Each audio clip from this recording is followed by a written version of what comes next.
산화원원 반응을 완결을 할 때 학생들이 많이 하는 질문 중에 하나가 반응식마다 복잡하게 보여서 이걸 어떻게 처리해야 될지 모르겠다라고 합니다. 특히 뭐 예를 들어서 반응물이 막 여러 개가 있고 또 생성물이 또 여러 개가 있고 하면 뭐가 산화가 되고 환원이 되는지 알 수가 없다라고 얘기를 하는데, 산화환원 반응식을 완성을 할 때 주어져 있는 어떤 반응물 전체 혹은 뭐 생성물 전체, 이게 혹은 뭐 분자냐 아니면 금속 결합을 하고 있느냐 아니면 뭐 공유 결합을 하고 있느냐, 뭐 양이온이냐 음이온이냐, 이런 식의 이 화합물 자체의 특징 혹은 얘가 뭐 몇 개가 있다, 많다, 적다, 뭐 이런 식의 생각을 하게 되면 산화환원 반응식은 맞출 수가 없습니다. 절대로 그런 생각을 하면 안 돼요. 그 생각을 하면 이 산화환원 반응식은 이제 끝나는 거예요. 절대로 해결을 못 합니다. 산화환원 반응을 생각을 할 땐 항상 이 생각을 하셔야 돼요. 산화환원은 반드시 어디서 일어난다? 원자에서 일어나는 겁니다. 이 말은 무슨 말이냐면, 주어진 반응물이 분자냐, 수용액 중에 있느냐, 뭐 착화물이냐, 양이온이냐, 음이온이냐, 혹은 금속 결합을 하고 있느냐, 전혀 중요하지 않다는 얘기입니다. 뭐냐면 산화환원 반응은 뭐를 보는 거다? 원자를 보는 겁니다. 그러니까 예를 들어서 이게 분자건 아니건 뭐건 그냥 여기 수소 원자 자체, 탄소 원자, 산소 원자, 그걸 보는 거지, 이게 어떤 분자를 이루고 있고 이게 이름이 뭐고 이게 어떤 화학적인 성격을 갖고 있고 하는 것과는 산화환원 반응은 아무런 관련이 없습니다. 산화환원 반응은 분자에서 벌어진 일이 아닙니다. 산화환원 반응은 원자에서 일어나는 일인 겁니다. 그러니까 그 녀석이 뭐 착화물이건 뭐 이런 이온이건 금속 형태건 분자건 산화환원하고는 전혀 무관합니다. 그냥, 그러니까 또 어떤 학생은 뭐 생성물이 세 가지여서 모르겠어요. 이게 세 가지건 네 가지건 백만 가지건 중요한 게 아니라는 얘기입니다. 몇 개가 됐건 여기 어떤 원자, 그냥 원자만 계속 보는 겁니다. 아, 여기 수소 원자가 있네, 탄소 원자가 있네, 은 원자가 있네, 질소 원자가 있네, 수소 원자가 있네. 그걸 그냥 계속 확인을 하는 겁니다. 다른 건 전혀 없어요. 아시겠죠? 그래서 여기에 어떤 원자가 있는지를 확인을 하고 그 다음에 산화환원 반응의 정의를 생각하는 겁니다. 산화환원 반응은 반드시 뭐? 산화수가 변하는 것이 산화환원 반응입니다. 자, 원자들을 확인한 다음에 그 원자의 산화수를 찾으라는 얘기예요. 만약 어떤 원자의 산화수가 변하지 않죠. 그럼 그건 산화환원 반응이 아닙니다. 원자들의 주목을 하고 그 원자들의 산화수를 조사했더니 산화수가 변하더라 할 때만 뭐 산화환원 반응인 거예요. 그러니까 주어져 있는 어떤 반응을 딱 봤을 때 뭐만 생각해라? 원자만 생각하고 그 원자의 산화수가 뭔지만, 산화수 변화가 어떻게 되는지만 생각하는 거예요. 그럼 이때 여기에 있는 수없이 많은 반응물, 생성물 중에 혹은 어떤 원자들 중에 산화수가 변하는 것이 무엇인지 우선적으로 찾아야 되는 거예요. 그걸 안 하면 이 산화환원 반응은 끝장이에요. 절대로 해결할 수가 없어요. 자, 그럼 여기 어떤 원자가 있고 그 산화수가 어떻게 변하는지 하나하나 살펴보도록 하겠습니다. 자, 예를 들어서 여기 보시다시피 수소, 탄소, 산소가 있죠. 그러면 이때 어떻게 됩니까? 산소 같은 경우는 항상 산화수가 2-죠. 그리고 수소는 항상 산화수가 어떻게 됩니까? 수소가 1+죠. 그럼 그렇게 따지게 되면 여기 있는 탄소는 산화수가 어떻게 되겠습니까? 산화수가 0가가 되죠. 그 다음 NH3는 암모니아잖아요. 그 암모니아는 그 자체로 정기적으로 중성인 분자잖아요. 그럼 이때 이게 NH3가 통째로 중성이니까 여기 있는 은의 산화수가 뭐가 되겠습니까? 바로 여기에 있는 전체 이온가 1+랑 요 이온의 요 은의 산화수가 동일하겠죠. 자, 마찬가지로 여기 있는 탄소, 산소, 산화수가 각각 1가, 2-가 항상 뭐 주로 나타나니까 여기 있는 탄소가 산화수가 어떻게 되겠습니까? 바로 여기서 4가가 나타나겠죠. 자, 그리고 은 보시다시피 정기적으로 중성인 금속 원소로 나와 있죠. 그럼 중성이죠. NH3는 중성이고요. 자, 그러면 여기서 반응물이 2개건 3개건 100만 가지건 생성물이 2개건 3개건 4개건 5가지건 몇 가지건 뭐만 찾으라고요? 산화수가 변하는 원소만 찾으라고요. 그럼 여기 산화수가 변하는 원소가 있나요? 있네요. 바로 첫 번째, 영가가 4가 플러스가 되죠. 자, 산화수가 증가했어요, 감소했어요? 산화수가 증가했죠. 그런 반응을 뭐라고 합니까? 바로 산화라고 하죠. 산화수가 지금 요 탄소의 경우 0가에서 4가가 되죠. 즉 산화수가 증가하고 있는 반응이니까 여기서 산화가 되는 겁니다. 그 다음 여기에 있는 요 산화수가 몇 가입니까? 1가죠? 1가가 0가가 됩니다. 산화수가 감소하고 있네요. 산화수가 감소하고 있는 반응을 뭐라고 합니까? 환원이라고 하죠. 무슨 뜻인지 아시겠죠? 그러면 그 외에 쓰여져 있는 이런 화합물들은 산화환원 반응하고 관계 있습니까? 없습니까? 없습니다. 근데 왜 쓰여져 있습니까? 그냥 여러분들 헷갈리게 하려고요. 아시겠죠? 그러니까 뭐냐면 이 주어진 반응에서 어떤 원소가 이 산화수가 변하는지 안 변하는지 그것만 계속 확인하라는 얘기예요. 아시겠죠? 그럼 여기서 누구와 누구 사이에 산화 반응이 일어난다는 얘기입니까? 요 탄소와 요 탄소 사이에 산화 반응이 일어나는 거고 요 은과 요 은 사이 환원 반응이 일어나는 겁니다. 그래서 이 산화 환원 반응을 완결을 할 때는 첫 번째 누가 산화하고 누가 환원하는지, 그리고 그 누구는 뭡니까? 분자가 산화하는 겁니까? 분자가 환원하는 겁니까? 아니죠. 산화 환원하는 건 반드시 누굽니까? 원자입니다. 그 원자의 산화수 변화를 체크하는 게 우선입니다. 이걸 안 하잖아요. 그냥 끝이에요. 뭐 희망이 없어요. 볼 것도 없어요. 뭐 이것도 못 할 거면 그냥 공부 포기하시는 게 나아요. 아시겠죠?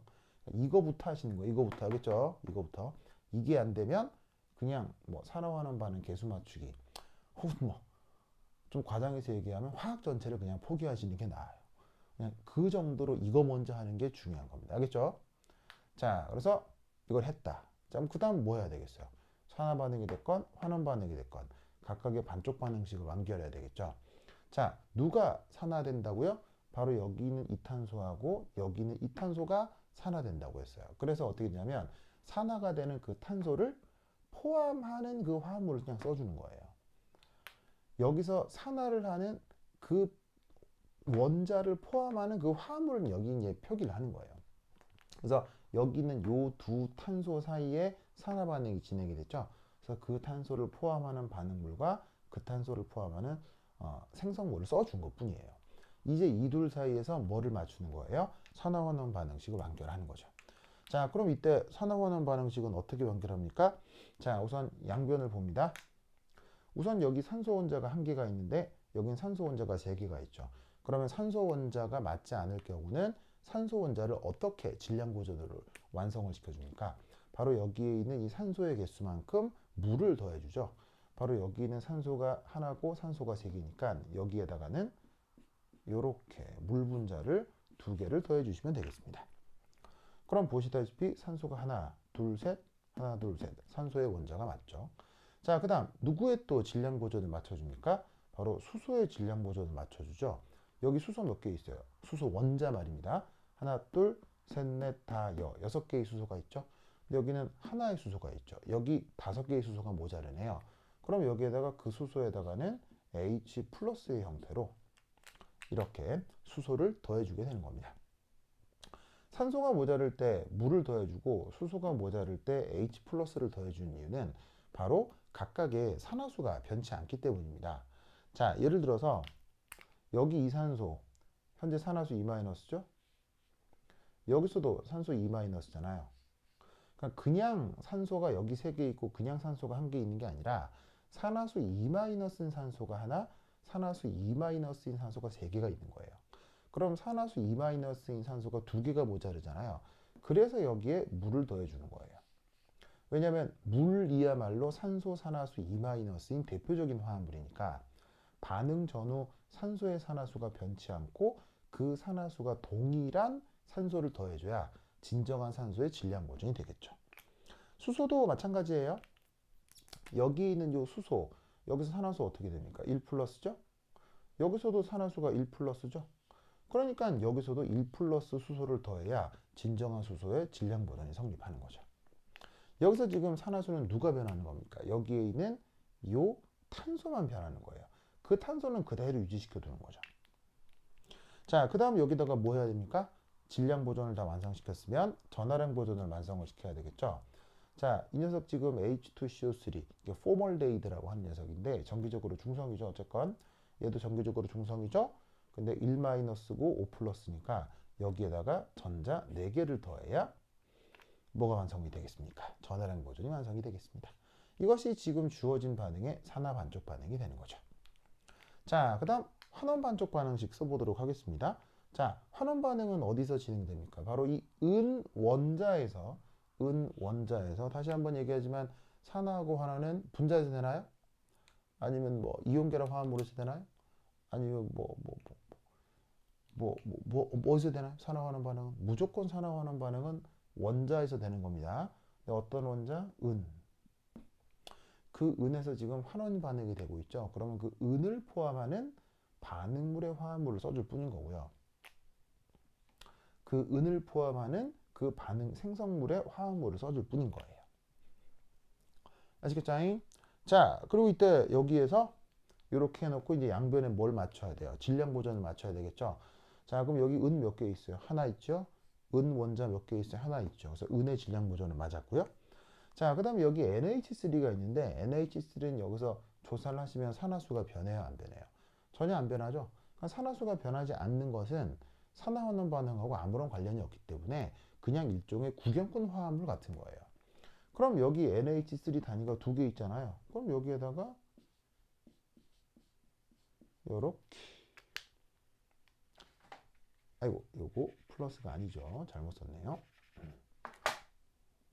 왜냐면 여기 지금 은이 0가인 상태로 생성물이 만들어지니까 0가 이렇게 그대로 표현을 해줘야 되겠습니다. 이건 필기 오타였네요. 자, 어쨌건 여기는 NH3는 그 자체로 전혀 변하지 않는 구경꾼 화합물이니까 그냥 그대로 여기다가 써주시면 질량 보존이 끝입니다. 그럼 이때 이 양변에 뭐 질량 보존은 완전히 성립하거든요. 그럼 그 다음 여기에 뭐 해야 되겠어요? 전화량 보존을 완성을 해야 되겠죠. 이때 전화량 보존 어떻게 해주시면 되겠습니까? 생성물에서 얘도 정기적으로 중성, 얘도 정기적으로 중성인데 반응물 자체가 1 플러스죠. 그럼 여기에다가 전자를 뽀롱 이렇게 더해주시면 또 양변에 전화량 보존이 맞겠습니다. 자, 이제 산화 반쪽 반응과 환원 반쪽 반응이 완결되었습니다. 그 다음 뭘 해야 되죠? 바로 요거. 산화되고 환원되는 전자의 개수가 같아야 합니다. 요 산화되고 환원되는 전자의 개수가 같다. 이걸 또 이제 다른 말로 뭐라 할 수도 있어요? 요게 바로 이제 또 하나의 전화량 보존이 되는 거죠. 그러려면 앞서 만들었던 2번 반응식하고 3번 반응식을 어떻게 조합을 해야 산화되고 환원되는 전자 개수를 일치시킬 수 있습니까? 자, 산화되는 전자 개수는 4개죠. 환원되는 전자 개수는 1개죠. 그럼 요 반응하고 요 반응을 더해서 전자를 소거하려면 두 번째 반응에다가 세 번째 반응을 어떻게 해주시면 되겠습니까? 이런 식으로 4배를 해서 두 반응을 더해 주시면 될 겁니다. 그러면 그 결과가 어떻게 나타날까요? 바로 이런 결과로 나타날 겁니다. 뭐 크게 어렵지 않죠. 그냥 두 반응식을 이렇게 선형조합을 할 뿐인 거니까 여기서 얘를 4배에서 더하면 이 결과가 나타날 겁니다. 그래서 결국 이 주어진 반응은 이런 식으로 완결을 하시면 됩니다. 자, 그런데 여기서 이 반응 좀 중요한 게 뭐냐면 이 산화환원 반응에서는 마지막 단계에 이걸 해야 될 때가 있습니다. 자, 그게 뭐냐면 바로 5번째 pH 조절입니다. 자, pH 조절이다. 자, 이게 무슨 말이냐면 문제의 대전제에 뭐라고 돼 있냐면요. 염기성 용액이라고 돼 있어요. 보이시죠? 염기성. 자, 그럼 잘 보세요. 용액 전체가 염기성 수용액인데 보시다시피 이 주어진 반응에서는 뭐가 나와 있어요? H+. H+는 대표적인 산성 물질이죠. 그러면 염기성 조건에서 했다 했는데 산성 조건에 H+가 나타난다. 그러면 되겠습니까? 안 되겠습니까? 곤란하다. 이런 말이죠. 그럼 어떻게 되느냐? 여기에 있는 이 H+를 없애줘야 되겠죠. 그러면 얘를 어떻게 하면 없애주느냐? 바로 이렇게. 등장하는 H+의 개수만큼 거기에 동일한 개수의 OH-를 양변에 똑같이 더해주는 겁니다. 아시겠죠? 그러면 양변에 똑같이 더하게 되면 어떤 일이 벌어지느냐? 뭐 양변에 동일하게 더했으니까 등호는 성립을 할 텐데 H 플러스하고 OH-가 함께 존재하면 무슨 일이 벌어지죠? 바로 H 플러스하고 OH 마이너스 사이에 중화 반응이 이루어지겠죠. 그래서 얘 둘을 어떻게 써주시면 되냐면 OH 플러스하고 OH 마이너스가 더해져서 5개의 H2O가 만들어진다라고 생각하면 되는 거예요. 그럼 이때 여기에서 반응 전에도 H2O가 있고 반응 후에도 H2O가 생긴 어떤 그런 꼴이 되는 거죠. 그럼 이때 동일한 녀석은 소거를 시켜주면 될 테니까 여기 주어져 있는 H2O를 소거해서 조금 더 보기 좋은 꼴로 바꿀 수가 있습니다. 그럼 여기서 H2O를 소거해주면 어떤 꼴이 될까요? 바로 이런 꼴로 정리를 할 수 있겠습니다. 그래서 이것이 지금 문제 조건에 부합하는 최종적인 완결된 산화환원 반응식이 되는 거죠. 근데 이 산화환원 반응식을 완결을 할 때 보통 문제에서 좀 깐깐하게 요구하는 것 중에는 주어진 화합물들의 조건을 꼭 명시하게 하는 경우들이 좀 있습니다. 그래서 최종적으로 마지막 좀 이제 신경을 기울여서 각각의 상태가 뭔지를 표기를 해주시는 게 좋아요. 물론 그게 여기에 주어져 있는 원래 반응식이 나와 있기 때문에 이걸 참고해서 그냥 그대로 써주시면 되는 거죠. 여기에는 포멀데하이드는 수용액 중에 있는 거고요. 여기 있는 착화한 물도 수용액 중인 거고요. OH-도 수용액 중에 잘 있을 수 있죠. 그 다음에 HCO3- 얘도 수용액 중에 잘 녹을 수 있는 이온 화합물이고요. 그 다음에 여기 있는 은은 금속입니다. 바로 금속이니까 물하고 섞이지 않는 고체로 석출이 될 거고요. 그 다음에 NH3 암모니아는 역시 물에 굉장히 잘 녹는 극성 분자죠. 그 다음에 물은 액체 상태로 존재를 할 겁니다. 그래서 최종적으로 완결을 한 다음에 문제가 원하는 조건까지 이렇게 넣어주시면 완전히 문제를 풀어나갈 수가 있죠. 그래서 어떤 한 예를 통해서 산화환원 반응을 완결하는 법을 살펴보았습니다. 그런데 지금 제가 설명드린 이 과정은 이 경우에만 적용되는 특수한 풀이가 아니라 나와 있는 모든 산화환원 반응의 반쪽 반응식 방법을 이용해서 완결을 하는 아주 일반적인 방법입니다. 그래서 제가 말씀드렸던 이런 중요한 포인트들 있죠. 이런 것들을 절대로 잊지 마시고 요 루트대로 계속 연습을 하시길 바랍니다. 제가 나눠드린 어떤 교재들의 숙제 문제들이 굉장히 많죠. 그런 문제들을 풀 때도 이런 식으로 접근을 해서 푸시면 산화환원 반응식은 어렵지 않게 완성을 할 수 있을 겁니다. 그래서 여러분 연습 충분히 하셔서요. 시험 문제 풀 때 실수하지 않고 득점 잘 얻으시길 바랍니다.